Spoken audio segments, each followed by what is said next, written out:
umunsi umwe uzovyuka wifukura amashuka yawe meza waraye wifutse, maze uve mu buriri bwawe bwiza bushushe ufate umuti wawe w'amenyo na brossade uje gukaraba. Uwo munsi uziraba mu cirore cawe nk'uko vyahora ushaka kwiyibutsa ukuntu uri mwiza kandi ukiri muto, ariko uzikanga ubwoba bugufata ubonye ibitandukanye n'ivyo wahora ubona, ubonye ibitandukanye n'ivyo uzi. N'umunsi uzibona ko umushatsi umwe canke ibiri yera yivanze mu mishatsi yawe myinshi ufise yirabura. Isangemwo, twese dusanzwe tuzi neza ko gukura ari ugusaza. Ivyiyumviro vyawe bizokwerekeza kwipfuza kwisubiza ubuto bwawe.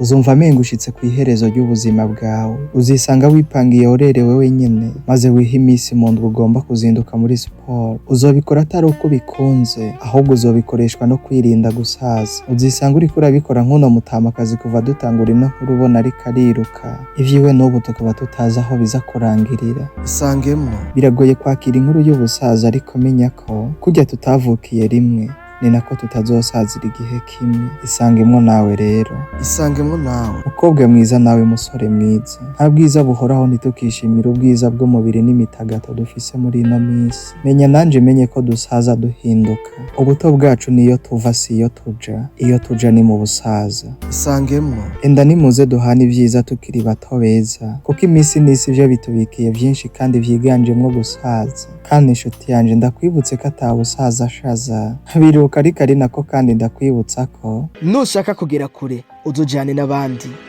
ariko niwashaka kunyaruka uzugende wenyene. Dufatanye urugendo tugere kure hashoboka, twoye kwijana, kuko inzira y'umwe ntishika.